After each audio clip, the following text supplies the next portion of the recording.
This is so bad. What are we trying to do here? What are we doing? Are we picking winners or are we trying to win a contest? Hello world! Welcome back to Gridiron Gamble, the only podcast that puts its money where its mouth is. I'm your host, Rich Ryan, and I'm joined by two members of the collective, the disciple, Brett Colson, and Donnie DP Peters. The resident moose has submitted his picks, but he is playing something poker right now in DP's backyard at the old Poker Stars NAPT at Resorts World. We got an update from Mo earlier, and I want to read it word for word because there is no wordsmith as enjoyable as Mo, particularly when it comes to something poker. And this is what we got earlier when he was giving us an ETA as to whether or not he'd be joining us on the show. And he writes, quote, first he writes, I need to fire in picks in a hurry, on break, I think. So most picks were rushed. There will be tinkering. Next one, I have infinite running like God right now. DP, unfortunately, you did not run like God yesterday in the main event. How was it? Poker Stars, I guess their triumphant return was last year, technically, but they kind of went all in this year. A little bit more messaging, a little bit more pomp and circumstance. So how was everything at Resorts World yesterday? First off, Mo's got 120 big blinds right now. Just got the fresh update. Let's go. It was good. They went bigger and better than last year. Last year was kind of a soft return. But they definitely stepped up their game this year. Bigger buy-in for the main event, bigger guarantee, new, bigger room that it was held in. So definitely going all out. Great turnout overall. Resorts World specifically, kind of I guess, big picture. It's, other than Fontainebleau, the newest casino in Vegas, and it doesn't get the love. Every time I go to that place, I'm like, it's so damn nice. Why aren't there more people here? And it's not like everyone will say the location. I mean, the Wynn is right across the street, and the Wynn is always packed. I mean, not that the Wynn's not nice. The Wynn's awesome. I love the Wynn. But yeah, Resorts World, I think it's a little bit underrated. Hashtag marketing matters. Got to get the message out. Get some more people over to Resorts World. Our buddy Jan is in the desert as well, which is funny because he just sent a message in the group chat that said, nice Jeopardy today. Love to hear that Jan is still grinding Jeopardy, even when he's here stateside for work. I didn't say it off the top, but if you're watching this on YouTube, please like the video and subscribe to the channel. Listeners, rate and review on your podcatcher of choice.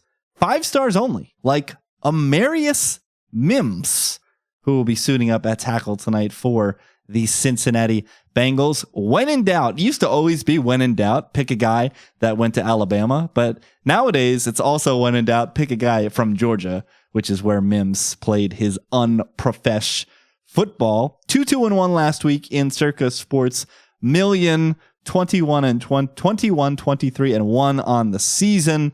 Very meh, but I'm feeling it, guys. I think some of our takes have been good. It's the start of a new quarter. I'm back here. I'm not traveling. I feel like last week was very condensed. By the way, if any of you guys support any European football clubs, I'll just tell you now, just go. Just make the trip. It is well worth it. I can't promise you that they're going to smash in 4 goals when you're there. That was unbelievable to see. But yeah, just go and immerse yourself and make a trip out of it. It's definitely a must. Good thing this week Mo has no lone wolves, so the show will be fairly clean. And as always, we'll start with split games where there are 2 hosts on one side and 2 hosts on the other. And we start with Donnie's beloved New England Patriots, who travel to Chicago, where they will take on the Bears, who are 6.5-point favorites.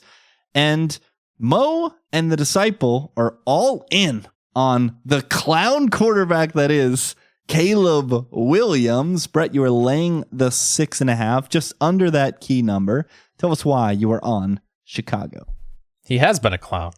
But that's why I think it's a good time to buy Chicago now. Returning home, coming off those back-to-back losses, adversity staring them in the face with all the fake DJ Moore stories out there. Eberflus lost the locker room. Maybe he has, but what better spot to turn things around here with a team as talented as this one? This defense is great. They have all these skill players on offense. Now at home against the Patriots, I do like the 6.5 here. I think this should be 7. Yeah, I feel like this is real public dog city, this one, but this just violates a major rule for me, and that's don't lay points with bad teams. Chicago's a bad team. I don't think they are a bad team. Dude, 23rd in DVOA. The fact that you have to wince and like even question if you can say that they're not a bad team tells you where they are. Okay, they have been bad, but I don't think they're bad though. I think what this comes down to is normally with a setup like Mayo, you're going to be able to at least say the other side is going to be a better coached unit, but you can't say that with Eberflus and this staff in Chicago.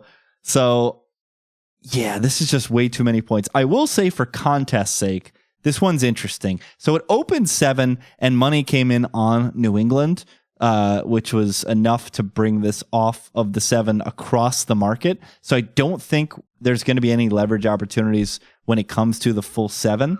That being said, one would think that this would make Chicago a little more interesting because you don't have to lay the full touchdown, but who honestly is lining up to lay 6.5 points with the Bears in this contest? So from a contest perspective, I anticipate this being very low owned on both sides. Yeah, I just think this is just way too many points for a New England offense that can be frisky at times. I mean, Pop Douglas has been one of my favorite non-stars in the league for the last couple of years, and Drake May just makes plays, dude. Like that 12-second Titans play, I don't think that was an anomaly, right? Like his ability to escape pressure, make something happen.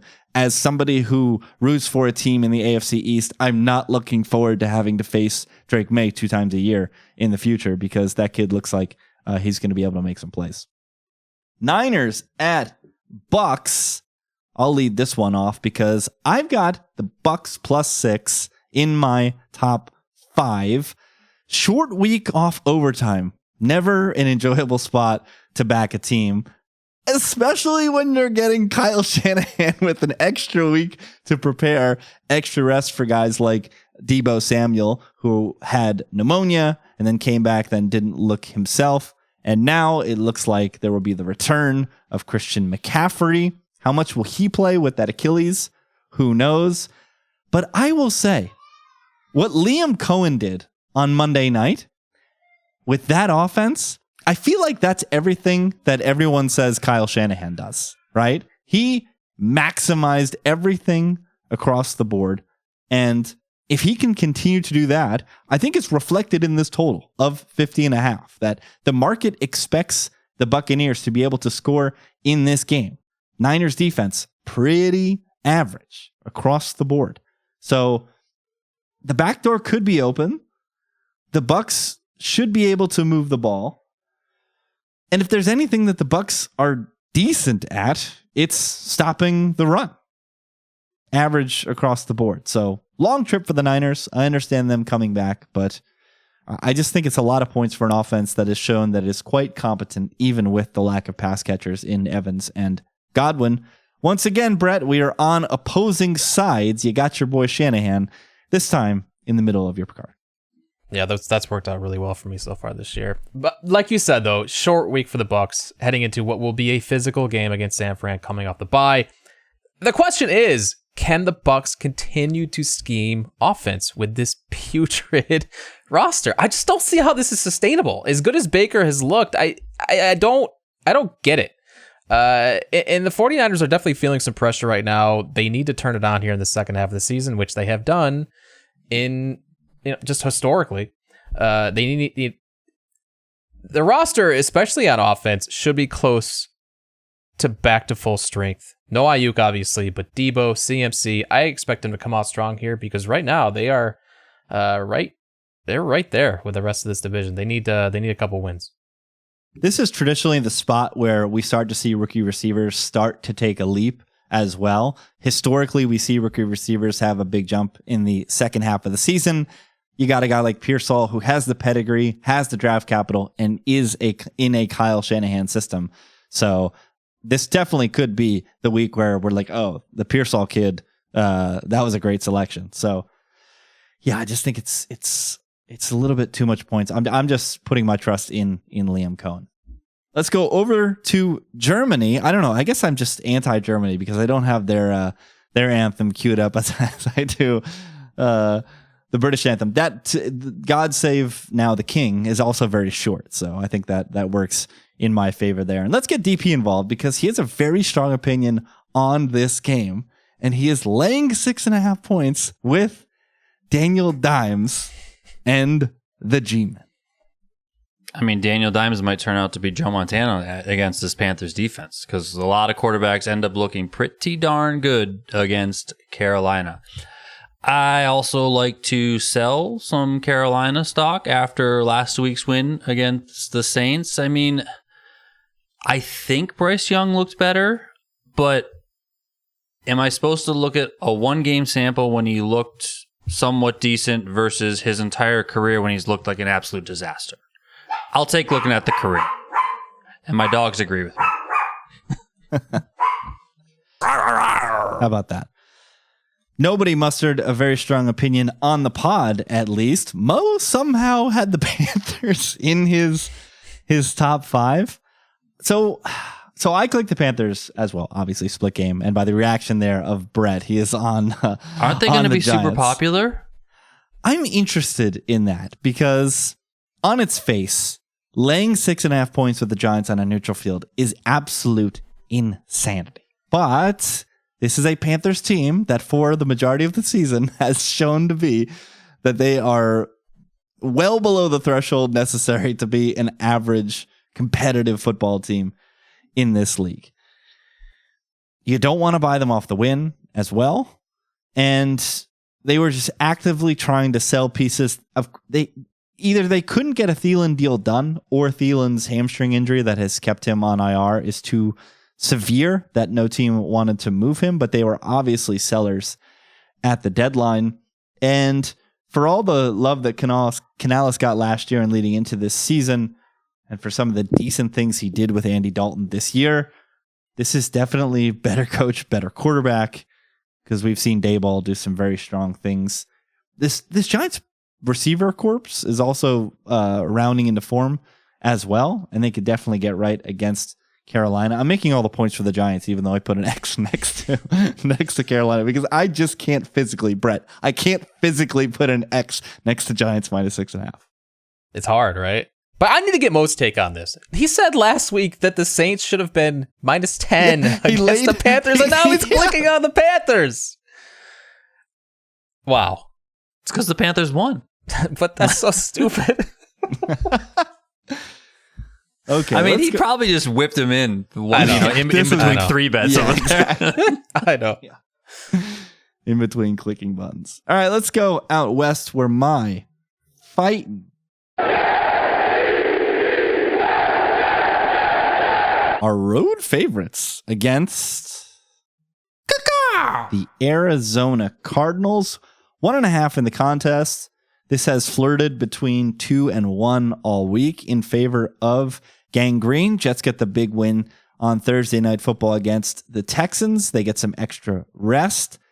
Everything looked rosy in that second half. Every single drive that didn't finish in a kneel down was a touchdown.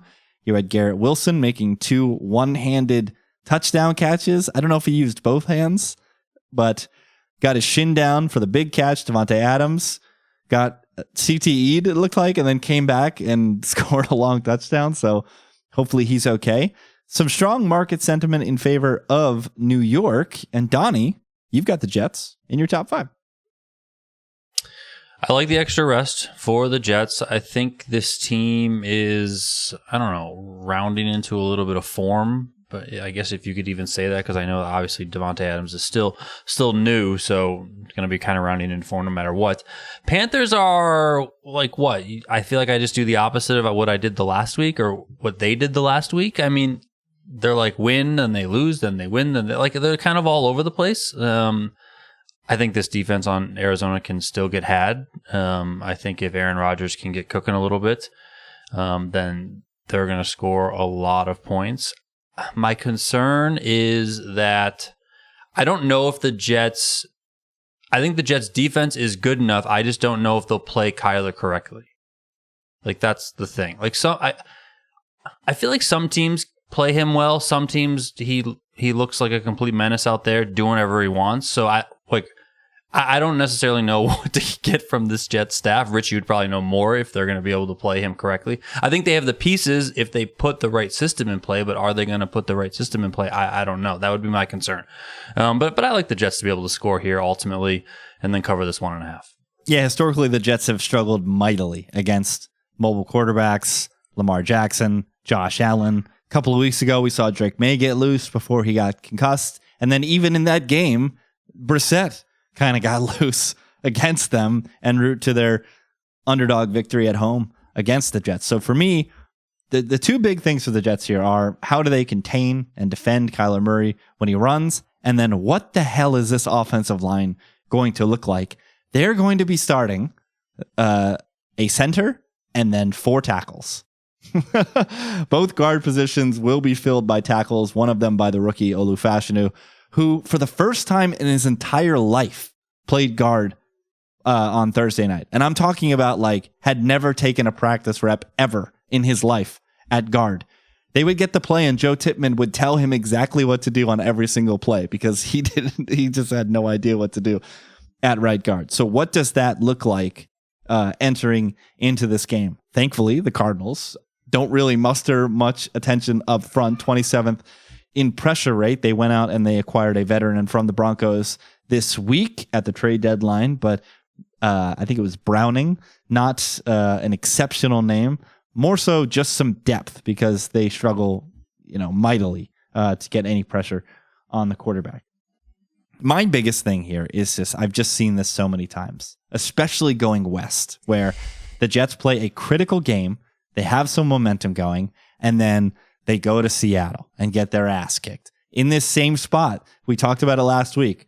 I think it was 2016, where it was Carson Palmer at quarterback for the Cardinals. The Jets go west, get blasted by the Cardinals. So this just might be a little history here coloring my analysis of this game. So I ultimately clicked the Cardinals. Brett, anything here? I feel like you've been bullish on the Jets. I have. So the Jets are plus 300 to make the playoffs right now. I should have bet this last week at a better number because I loved the Jets against the Texans, but I'm gonna have this on my account. I am anticipating a strong second half stretch here for the Jets. Still buying this team as a playoff contender. Probably not a Super Bowl contender like I talked about before this season, but this offense is coming together. Still believe in this defense, and in this specific game, I just think it's a good time to sell the Cardinals off back-to-back wins. This team's been red hot, covering, and I want nothing to do with them right now. Yeah, I mean, again, the team that played in the second half for the Jets last week is like a 10 or 11 win team. The team that played in the first half is like a 4 or 5 win team. So can they put it together for a full 60 minutes? We shall see. The final Lone Wolf is a game where, again, Mo had the strongest opinion, laying the 7 points with the Los Angeles Chargers against the Tennessee Titans. Donnie, you've got the Chargers low. Well, we all have got this low. Everybody but Mo has not very strong opinion on this game, but you are laying the 7 with LA. So I'll let you begin with this game. I mean, how can you know what to do with this game? I mean, I could see the Chargers winning by 24. I could see a close one. We know the Chargers over the years just always seem to get stuck in these stupid close games. I thought I saw some good things last week from the Titans. Is that stuff sustainable? They were playing a bad team. I mean, so I don't know. I still think the Titans are bad. Maybe I'm just, shout out ODB, stuck on my priors. The fact that I've just been down on them. I was down on them coming into the season. I remain down on them. pretty much every single week. I think this Chargers team, if they can just continue to open things up with Justin Herbert, can be pretty darn good. And I could certainly see them running away with this one. And if the Titans are put in that sort of game script, I think it's hard for them to be able to come back, even through like a backdoor here, getting +7, just because I don't think that they want to play that way. I don't think they have the quarterback play to play that way. So yeah, that's ultimately where I'm at. Brett, sneaky leverage spot? I'm seeing the hook here in real life. I don't know how many people are going to line up to lay the 7 with the Chargers in the contest, but if that hook stays there and is staring some folks in the face, they might just want to lay it against a Titans team that has been very poor this season, and they might be extra motivated if Will Levis returns to play quarterback for Tennessee because he is a turnover machine. I think people will probably click Chargers if it's sitting at 7.5. I keep doing this with the Titans. I feel like a lot of us are on this podcast. Bills, Lions, now Chargers. This is too many points. Blah blah blah. But I think it really is in this spot.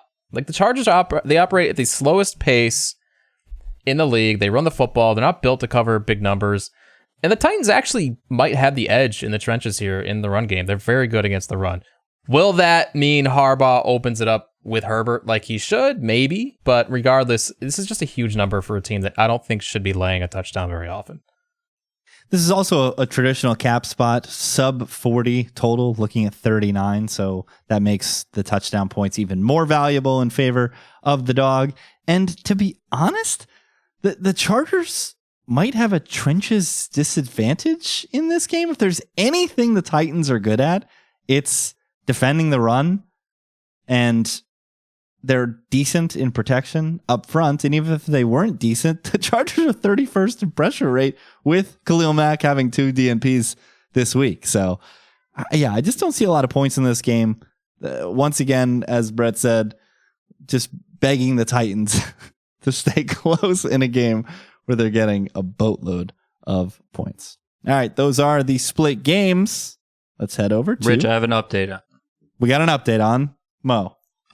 Well, but it's a sports betting update. Oh. I asked him if he knew the Panthers and Giants were playing in Germany. He said yes, and then he said, emphatically, never lay points with bad teams, ! Okay, so that's his reasoning. Never lay points with bad teams. All right. Off to the Lone Wolves.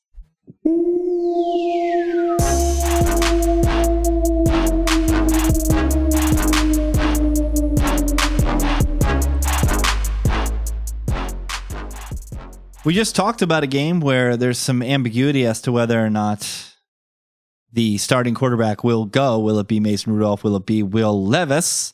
And there's some ambiguity in this game as well, because although Trevor Lawrence has been a limited participant in practice this week for the Jacksonville Jaguars, some people are saying he might be out for the season. Some weird rumblings going on with T-Law. A weird game last week where it looks like the Jags were left for dead, and then the Eagles, I think, sharply went for it in some short yardage situations, didn't get it. Jags capitalized and were able to get through the back door, which was good for me in some spots. Thank you, Jacksonville. So here we are. Jags sitting +7 in the contest with that quarterback ambiguity. Look ahead was 3.5. The opener was 5.5. Now we're staring at 7.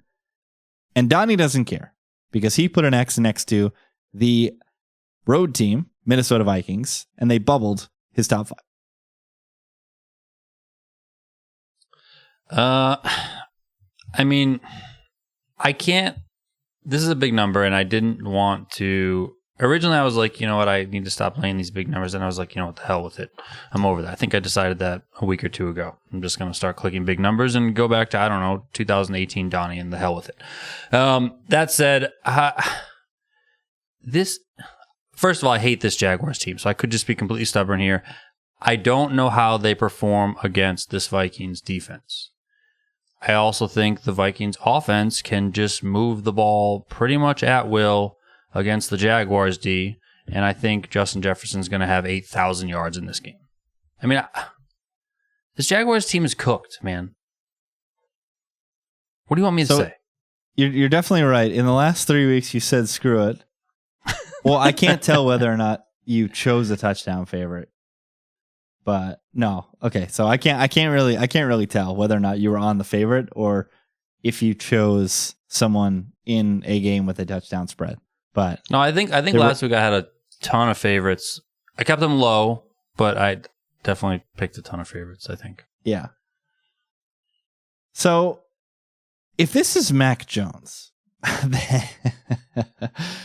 Mac Jones against Brian Flores is an absolutely terrifying matchup because I think Mac Jones has shown that he has some mobility, but I think there's a distinct difference between mobility as someone who can become a runner and mobility as someone who can navigate the pocket. And when Brian Flores is not only sending blitzes, but sending simulated pressure your way, it is paramount that you are able to navigate the pocket and assist your offensive line by extending some plays and stepping up and making some throws. So the prospect of that is terrifying. That being said, it feels like everybody is out on Jacksonville. And if we get Mac and this number in real life does trend more towards a touchdown, wouldn't it get over a touchdown, Brett? Like, it's kind of sitting dead at 5 right now. Is that the books straddling Mac Jones and Trevor Lawrence? Or if it is announced, does this get north of 7? Because if it gets north of 7, then the entire contest lines up to take Minnesota, and it seems like it's going to be a spot to take the 7 with the Jags and get some leverage. Where are you seeing 5? That was yesterday, I believe. I'm seeing it's 7.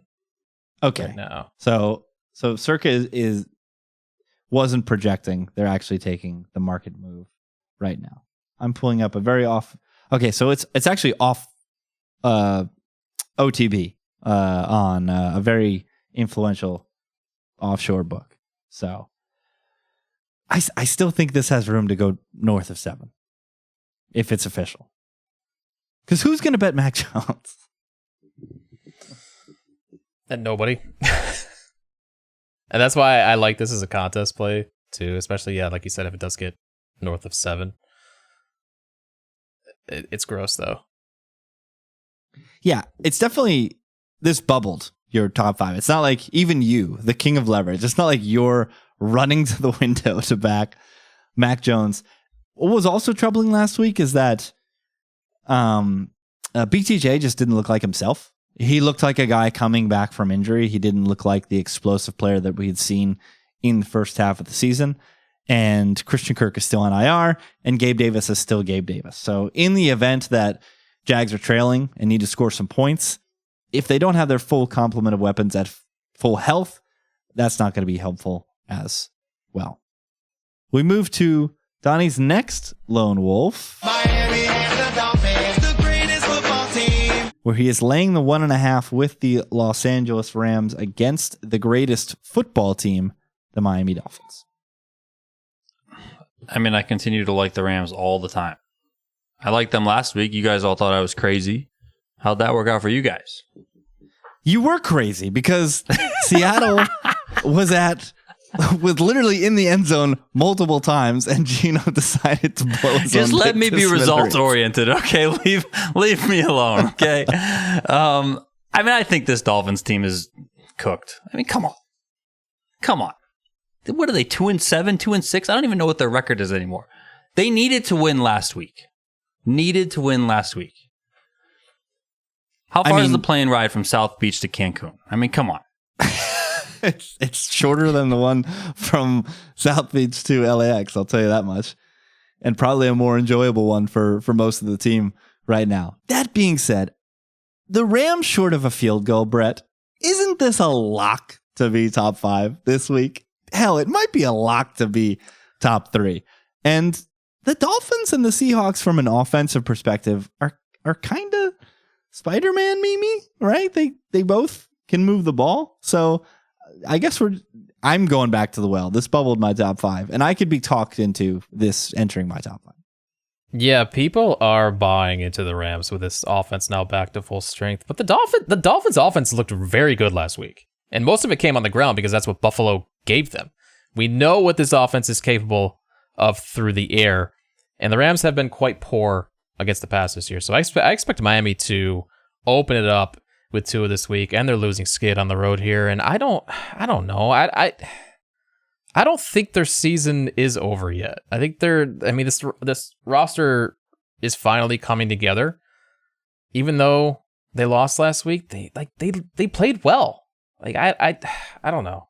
It's a weird spot for the Dolphins this week. I'll say from a personal perspective, I'm pretty pissed we didn't get a single game against the Dolphins without Tua as a Jets fan.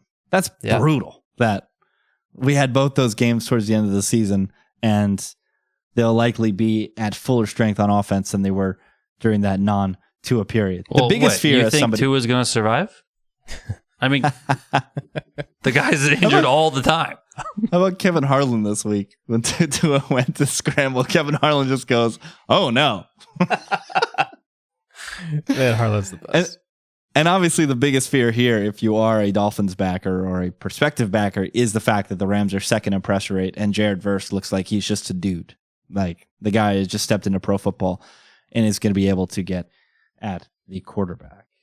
Donnie's final lone wolf, he's laying the 8.5 points. As he said, he's laying all the points with Canton, Patrick, Levon, Mahomes, the second against the division rival Denver Broncos. I mean, I refuse to believe in this Broncos offense. I mean, I can't do it with Knicks. I can't. I know their defense is good, so yeah, they can probably give the Chiefs some trouble. But I also felt like this way last week with Baker going in there, the lack of weapons, etc. And yeah, I don't know. I don't know how they score more than 10 points. Bo Nix has not been good. He's got to play a good defense in a very tough place to play. I mean, what? I don't know. I can't get my head around it. So I just clicked him and put him at the bottom. I definitely agree that Bo Nix has not been that good. There are people that are, ODB one of them, amplifying Bo Nix's good plays, but I think they are few and far between. And I think his success rate would tell that story as well. That being said, short week for the Chiefs. I know I'm making some of the points that I poo-pooed before as someone who clicked the Bucs, but short week, overtime game, division opponent, 8.5 points where the total is 41.5. Very good defense for the Broncos. And once again, we've said this several times, and the Chiefs keep doing this, winning games and not covering. They don't care about the spread. They just want to win the football game, get their workman, field goal victory and get out of there. So I think the Broncos are a pretty good click here in this spot. My biggest fear, I was tempted to put them as my top play, Brett. My biggest fear is that everybody is going to see this because everybody likes fading the Chiefs this year. Yeah, especially with the Mahomes injury on Monday too. Like this should just be a keep it simple spot for KC. Like, don't put Mahomes in harm's way against this defense. Run straight, vanilla scheme, rely on these playmakers and get out of there with a W. I think that's how people are seeing it. But like Nixon negative script, I didn't know what to do with this. I thought this was a fair line. I do agree. I think the Broncos are going to be fairly popular in the contest. All right, we move to Brett, who is taking the 2.5 points on the road with the Pittsburgh Steelers. Brett, I believe the L word is going to come up because it seems so obvious to everybody, including the 3 other members of the collective, that laying less than a field goal with the Commanders in this spot seems like a dream opportunity. This is all it is. It's just leverage. Honestly, I would love to fade both of these teams right now. This is my rule. Pittsburgh's defense is the most overrated in the NFL when you consider who they've played against this season. But you can say the same about the Commanders' offense, I feel like. Maybe, again, I've been stubborn with this team all year. Maybe I am wrong, but a very soft schedule for Washington. outside of the Ravens and the Bears. Circa hanging 2.5 here. It's right now. It's oscillating back and forth between 2.5 and 3. I think Washington could be the most popular side in the contest this week, and that's ultimately why the Steelers landed in my top 5. Yeah, you talk about a soft schedule for the Steelers. Only 5 teams have had an easier schedule thus far per DVOA. The Washington Commanders are one of them with the fourth easiest schedule in football. If passing offense matters, then this probably should be a field goal. And I think it is probably wise to put real American dollars on the Commanders at anything less than a field goal in this spot. Donnie, you were the highest on Washington. You've got Jaden Daniels. Jaden, come on, man. This is the future Hall of Famer. Like, what Very are well you doing? I mean, listen, I can't go into the Discord and talk shit about how I'm just going to slam the Commanders as the number 1 pick every week going forward and then not do it. Okay? Because this is what we have to do. I don't care how popular they're going to be. We have a shitty record in this stupid contest. We're going to get a win with this one because the Commanders are going to blow doors against the Steelers, who can't score at all. You can try and tell me how bad the Commanders' defense is, but they'll be all right against this stupid Steelers offense. I mean, come on. This is going to be another, 35-14 game, maybe? Something like that. I mean, come on. I feel like nobody oscillates more on Tomlin than Donnie. Either he's all in on the voodoo or he's all in fading. Well, here's the thing with Tomlin, and we know this over the years. The guy's all right, first of all. Second of all, he just loves being 500, right? So he's got to get back there to his comfort zone. He's like flying way too high. He's like, oh, what do I do? Like, I don't know what to do. It's actually crazy that the entire summer, all everybody said was that the Steelers have to get as many wins as possible at the front end of their schedule because the back end is so difficult. They haven't played a division game yet. I saw a crazy stat where I think was it Washington? It was somebody. Somebody has this week will play their 5th. It's the Falcons. The Falcons will play their 5th division game this week. And the Steelers haven't played a single division game yet, which is outrageous. So it's just funny that everybody all summer was saying that they need to win as many games as possible in the front, and they have, to their credit, before things get tough. And little did everybody know that they're going to start getting tough this week with the Washington Commanders. We move to Brett's next pick, which is definitely the L word, because he is fading the most popular team in the contest. That's right, the Detroit Lions, who are laying 3.5 points on the road against the Houston Texans. Brett, talk about the Texans, who are low in your selections. Yeah, I don't have much here. I clicked Texans, like you said, because everybody clicks Lions every week, and I think they will again this week with no Nico Collins playing for the Texans, so I want the other side, and I do believe there will be quite a bit of leverage with the Texans. Yeah, the Lions soft bubbled my top 5 because I just can't put them in because of how chalky they're going to be. But having watched this Houston team in person, they kind of stunk without Nico Collins and Stephon Diggs. They had no answers on offense other than, hey, CJ Stroud, please make magic happen. And on some occasions, he did. Sprinting in either direction, throwing the ball downfield. That Tank Dell throw, he had 15 yards of space in front of him to scramble, but he was like, screw it, I'm throwing it up and letting my guy make a play. But I just don't know how they'll be able to replicate a lot of the success they had in some of those big plays often enough when from a down-to-down basis, they were just so poor offensively. There's also a weird thing at the end of the game. He's not listed on the injury report, but for some reason, Joe Mixon didn't get the ball on the last possession of the game for Houston. It was very strange. So I know he was injured earlier in the season. Perhaps it's just something to monitor. Obviously, like I said, hasn't popped up on the injury report as well. But a big one in that game in the first quarter was Will Anderson, who got hurt his ankle, has not practiced yet this week. So yeah, I know everybody's going to click it, but I think Detroit is way the right side. And I think Houston are in serious trouble until they get Nico back, because I don't see where the playmakers are on either side of the ball right now. And they're playing the buzzsaw that is the Detroit Lions. We'll get to my only lone wolf this week. The Bills make me wanna. This is honestly just a Donnie cap for me, you guys. The Colts stink. They pulled the oh shit button last week. Break glass in case of emergency. Go to Joe Flacco. We're gonna bench our second year quarterback because we think we have a good enough team to compete for the playoffs. And they were awful, absolutely awful against the Vikings. So if you're the Colts, what do you do now? You turn to the veteran, and he was terrible. You roll him back out there. Do you ever go back to Anthony Richardson? Now they're saying that there's some trade rumors, people calling around. Adam Schefter said it's likely, I think this is the way he worded the tweet, that it's likely that Anthony Richardson has started his last game in Indianapolis. So I could see this thing collapsing fairly quickly in Indy. And on the other side, guys, we're getting Josh Allen indoors against this soft-ass Colts defense.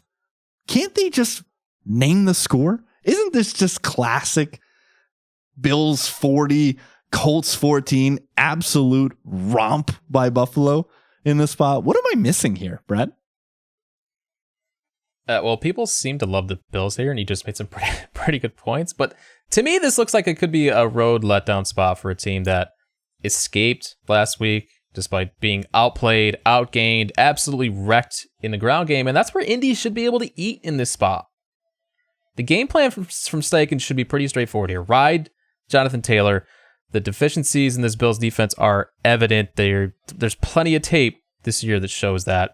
And I think this could be a solid leverage spot here, too. People are out on the Colts after that pitiful performance in primetime last week, but their season is still very much alive. That division is pretty open still. Yes, they lost the tiebreaker to the Texans. They're still 2 games back, but I don't think they're seeing it that way. I think they're still playing for that division, and I like a bounce back here. I think Colts money line is in play. Making me reach for the sounder here. Donnie, pile on. I was not. Donnie, pile on. You too have the Colts in your top 5. Well, I mean, I look at last week and I say the Colts played a good team in Minnesota. And I want to say we talked about it on the podcast, thinking that defense, from Flores can give a rather immobile quarterback like Flacco a lot of fits and put him under a lot of pressure. So I don't necessarily look at that game last week and say it's entirely doom and gloom for the Colts. I think Flacco can certainly be much better, and I'm not sure that the Buffalo Bills present that sort of defense that is going to give them a lot of problems, right?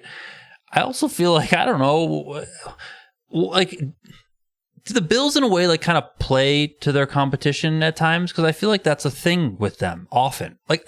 I feel like the Bills, if the Bills are who everyone thinks that they should be, Josh Allen is everyone that thinks that he should be, he's the MVP front runner and all this sort of stuff, they should score 40 on this stupid team and run them out of Indianapolis. But the Bills never do that when we're expecting them to do that. I don't know, man.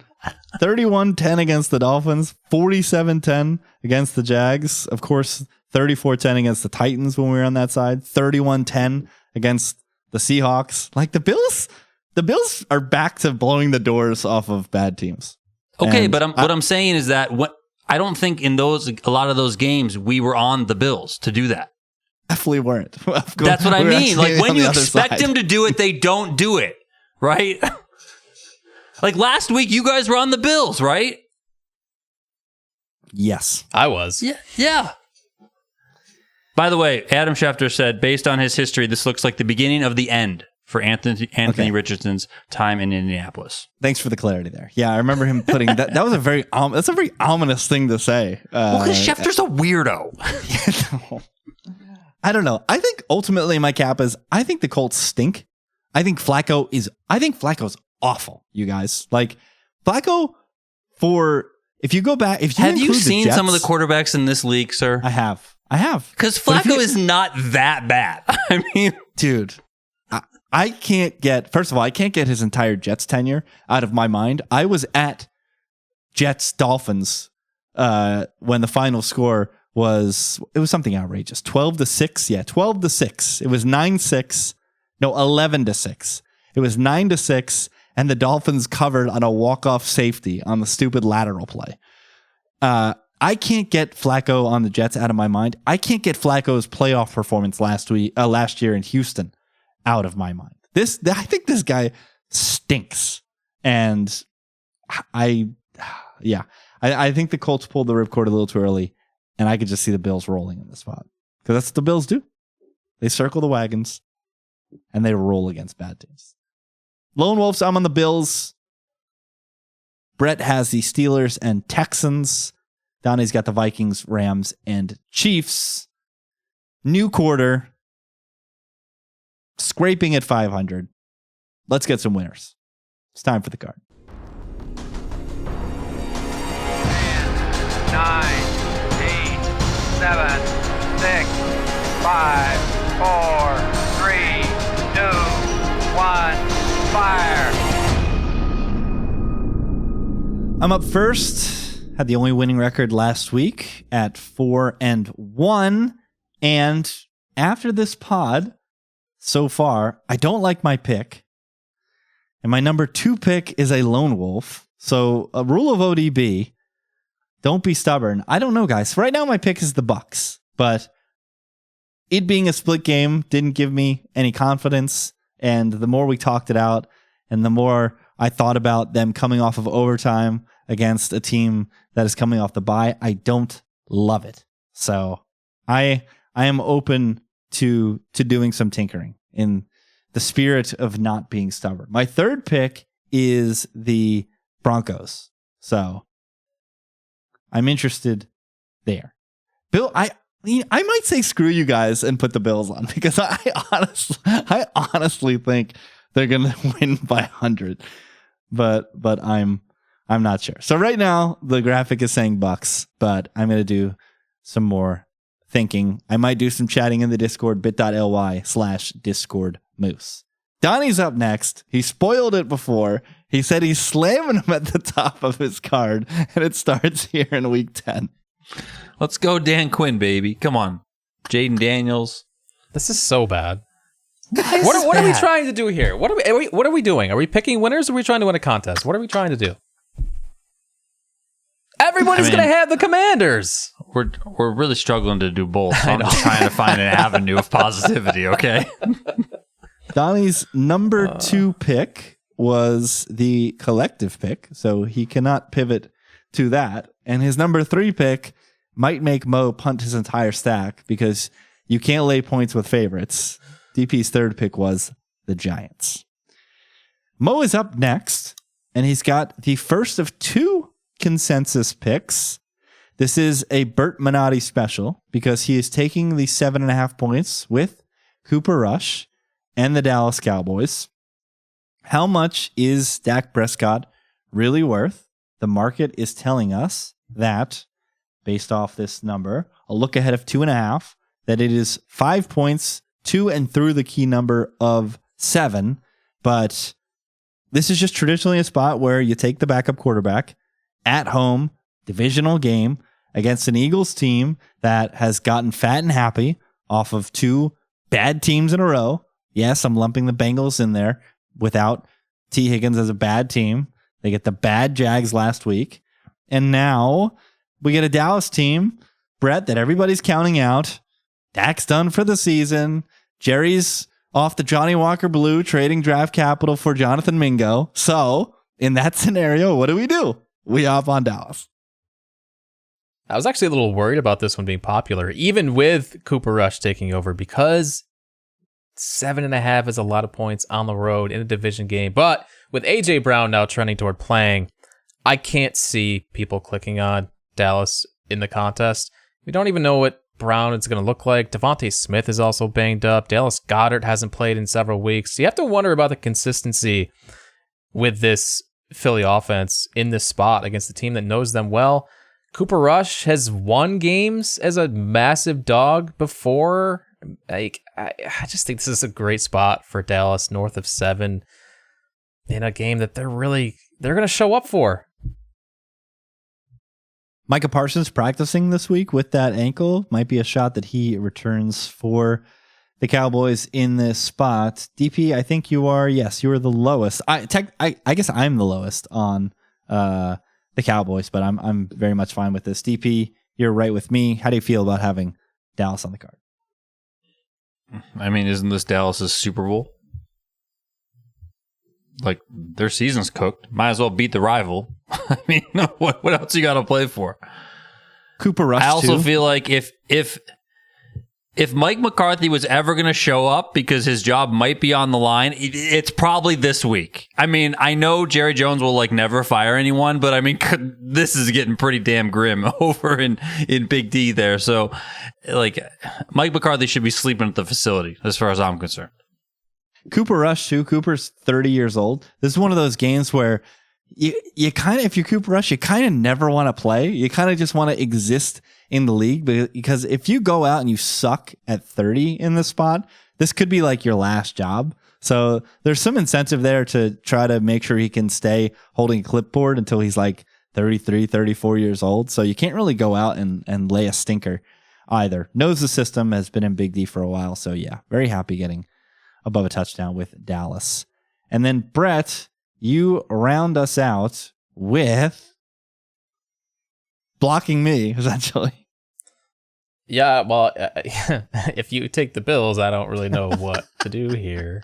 I do have the Colts. Top pick sniped by the collective. Second pick sniped by Mo. So you have Indianapolis. I have the Colts. If you don't like Colts, I don't know. It's a lone wolf for you on the Bills. So I feel pretty good about the Colts. Where was Mo on the Colts?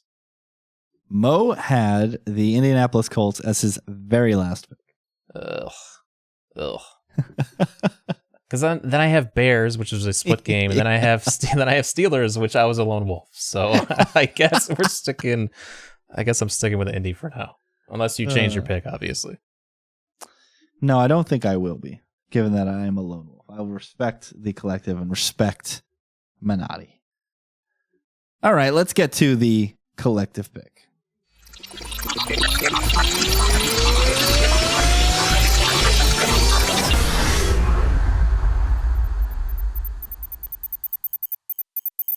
The collective chooses the New Orleans Saints.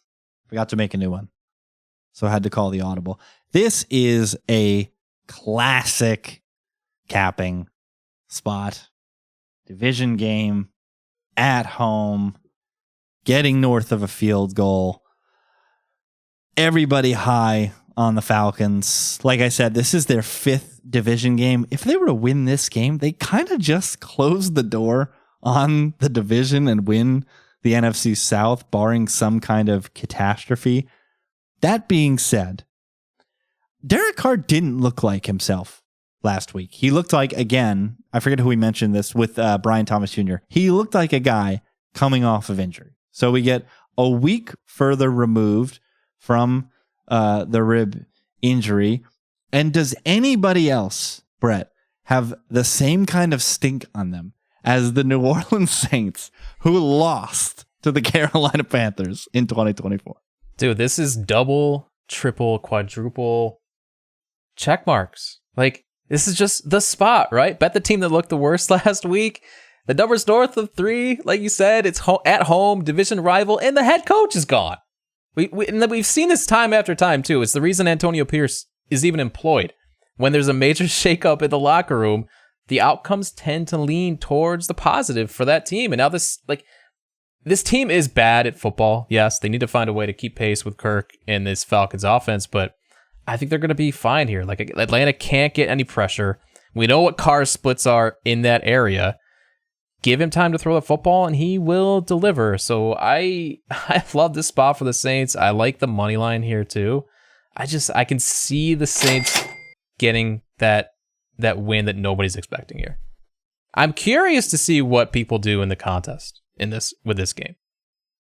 Yeah, north of 3 is tough for people to get super excited about Atlanta, but they just keep doing it. I mean, they blasted Dallas last week, and they blasted Seattle the week before that. Two teams that tend to get a decent amount of market support, but nothing tells me that this Atlanta team is anything other than an average team that can spike in the passing game, which is nice, of course. It's nice to be able to have those spike weeks with a lot of talent on the outside and a guy in Kirk Cousins who, when protected, can distribute the ball pretty effectively. But 14th in DVOA, 15th in net EPA, just an okay team that has had some success. And now the market is telling me they would be 7.5 point favorites at home against a division rival, which is very rich. This was in everybody's top 5, including yours, DP, your number 2 pick. So pile on. I guess my piling would come in the fact that does anyone have a bigger chip on his shoulder this week than Derek Carr after he got dumped on by Michael Thomas the entire second half of that game? Was he going to get anybody killed this week? Nobody throws a hospital ball like Derek Carr. I'll tell you what. Let me this. I'm not going to necessarily pile on anymore, but I'll tell you my concern. My concern is that we have seen Derek Carr in the past be unwilling to make risk-worthy throws. So, if the narrative is that he throws hospital balls to get his receivers killed, is he going to play it far too safe? That would be a concern. And think, I'm not going to get blasted on social media again. Right? Yeah. So he's just doing stupid checkdowns and whatever. Like, no, go out there and just sling the damn rock, Carr, okay? But I generally agree with you guys. When you fire the coach, you just get the bounce. Like, you generally always do. You guys talked about, like, by the team that played the worst last week, lost to the Panthers. Not only was it a loss to the Panthers, it's their 7th loss in a row. I mean, like, just an absolute... People came out after week 2 and they were like, is this the best team in the league? Are they going to the Super Bowl? Is this the reincarnation of the Rams, back in the day? Like, all this sort of shit. No. The Saints are horrible. Everybody should be psyched about this firing. You had Kamara right after the game with that the quote about the staff. We got guys who are confident. I can keep going. We got guys. I'm naming guys. I think there's confidence there. And then there was a pause, and he goes, but it might not be confidence in something else. And not too long after that, Dennis Allen hits the door. There was never anything Dennis Allen was good at. And of course there are the CEO types, right? The people that get the organization in order, that are great at delegating. But even those guys have like a thing, right? Like if you look at Dan Campbell, right? His thing is toughness, sometimes even to the extent of like playing dirty with some of these hits that Lions players keep levying. Like there's something there, right? They all have a presence. The Tomlins, the Vrabels, you mentioned Dan Campbell. Like, no one is more vanilla than whatever his name is that just got fired in freaking New Orleans. I mean, that guy. Like, I think we've talked about it before. I've personally never been high on him. I just never really saw it. Like, I didn't really understand like what he did or what he brought to the table. He was never like either an offensive guy or a defensive guy, but then he also like wasn't a big booming presence that you would expect. He wasn't like a guy who was very rah like a Tomlin might be, and he's going to get his players up and ready to go. Like you never just really knew what Dennis Allen was. That's how I felt. So I kind of feel like this was a long time coming, and they always just like won enough games to like, keep him around because they're not horrible. They're not great, yes, but they're also not horrible. Yeah, over the last 30 years, nobody has a lower winning percentage over 75 games than Dennis Allen. A 33% winning percentage, hanging around the likes of Romeo Crennel, Jim Schwartz, Dom Capers, and Doug Marrone. Not necessarily the company you want to keep as a head coach. Doug Marrone. In this league. So the card so far, the collective's got the Saints. I've got the Bucs. Donnie's going full fish with the commies, and Mo has the Cowboys. Brett has the Colts. I'm flipping between the Bucs and the Broncos. We'll see where I land. Follow these guys on Twitter at Brett Colson, COLLSON. at Donnie_Peterson. Give Mo a shout at Mo Nuwarah, NUWWARAH. Send him all the run good out in Las Vegas. Absolutely need. Bengals were a consensus pick for us tonight. We didn't talk about it. Absolutely need the Ravens to win tonight, though, for the Jets, for sneaking into the 7th seed. So I will be rooting for Ravens flock here in the Ryan household. Enjoy the football this weekend. See you next week. Let's get 5-0 on the card. Peace out.